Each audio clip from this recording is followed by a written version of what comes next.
Judge, I want to start today with a confession. I am terrified, absolutely petrified right now. Why? Well, partly because I am giving a speech in front of an audience. But that's not the main reason why, no. What truly scares me right now is not giving the speech itself, but making a mistake as I give it. You see, my mind is haunted by the ghost of perfectionism. And guess what? I know for a fact that I'm not alone. Whether it be stumbling over your words, mixing up your lines, or heavens forbid, forgetting your lines, the fear of making mistakes, the fear of failure is alive and very much real. But when this fear, when that tightness in your stomach becomes intense enough, it gets a fancy name. Atelophobia, the fear of imperfections. Today, I want to talk about what this fear really means, why it affects so many of us, but most importantly, how we can kick it out of our minds for good. So, what exactly is atelophobia? Well, Dr. Thomas J. Legg states that atelophobia is the extreme fear of imperfection, the fear of making a mistake in any way. And let's get this clear. We're not just talking about a little nervousness before an exam. No, everyone feels that. Atelophobia goes so much deeper. It's the constant, overwhelming fear that failure is right around the corner.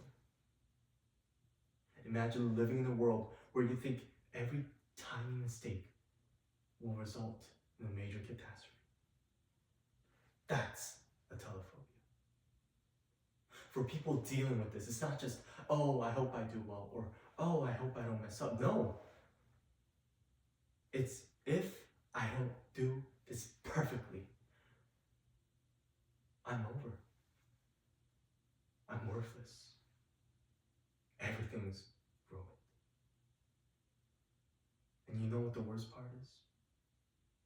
This fear keeps people from trying things that they might actually enjoy, things that they might actually excel at.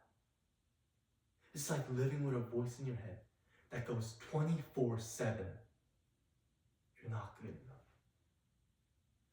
You're not good enough. Now, why does this fear get so intense for some of us? Well, the big reason is on how we're raised. So many of us grow up in an environment where only perfect results get praise. Ever remember bringing home a near perfect score test? Or maybe even getting second or even third place in a tournament. You might have been satisfied. Heck, you might have even been happy. But I bet you remember someone, probably your parents, just mentioning as a passing by remark, oh, you didn't get 100. Oh, you missed this question. Oh, you could have gotten first place. That right there, as insignificant as it seems, is the planting of a seed. The beginning of those tiny flutters in your stomach. One that starts small, but grows and grows and grows until you can't control it anymore, until it controls you. And then there's social media. Every day we see countless photos and videos of people living their best lives, giving the best speeches. Nobody wants to show themselves, embarrassing themselves. No. We try so hard to show each other our best selves, our flawless selves, until we start thinking that's how we're actually supposed to live too. We begin setting ourselves to a standard that in reality, nobody is at. Now, the impact of atelophobia shouldn't be taken lightly. When people constantly fear failing, they eventually stop trying new things. There's this famous saying by NBA Hall of Famer Wayne Gretzky. You might have heard of it before. You miss 100% of the shots you don't take. Well, guess what? People who are atelophobia, they don't even play basketball. They're not even in the game. Why? Because they're so afraid of making mistakes, so afraid of failing, afraid of fumbling a layup or missing a three-pointer that they don't even bother trying to pick up basketball in the first place. Atelophobia traps us in a bubble where we only do what feels safe. But safe often means stagnant. And past missed opportunities, this fear also hurts our mental health. The constant stress of trying to be perfect, trying to be flawless, leads us into a cycle of anxiety, depression, and burnout. And when we're in this cycle of constantly judging ourselves, it's impossible to find joy in anything, let alone success.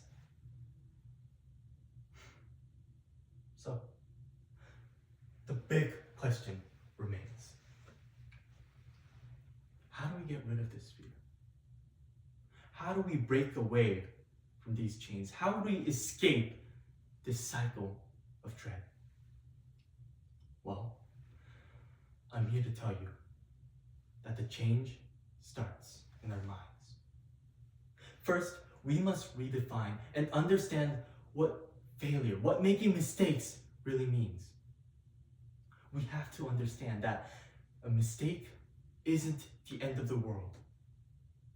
They're stepping stones to improve, to be better. Thomas Alva Edison, who without his determination and grit, I would not be able to see you guys today, stated in his autobiography, I have not just failed. I've simply found 10,000 ways that do not work. When we see making mistakes, when we see failure as a chance to grow, as a chance to learn, it becomes less of a monster and more of a teacher. Not only that, but we must also learn to set realistic goals. We often set standards so impossible, trying to reach outrageous goals that in reality, nobody's ever achieved. Instead, we must learn to set goals that, yes, stretch us and yes, challenge us, but are still within our reach. And if you start doubting, if you start thinking that you're falling behind, just remember, success doesn't mean perfection. Success means progress. Run your own race at your own pace.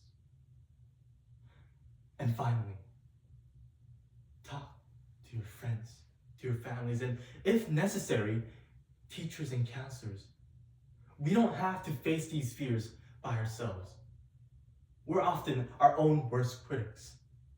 But talking to others about how we feel can help us see that a mistake isn't a dead end. It can help us understand. It can remind us that a mistake doesn't define us. Now, atelophobia. It's a funny word, isn't it? It's like frappuccino rolls off your tongue. It may seem scary at first, and it affects us, all of us. But just know, please just remember that just because it affects us doesn't mean it has to control us. So the next time you're staring at something important, whether that be a test, a presentation, or a speech, just know that making a mistake isn't the end. It's a chance to grow, to learn, and to be better. Embrace it. Learn from it. But most importantly, keep moving forward. Thank you.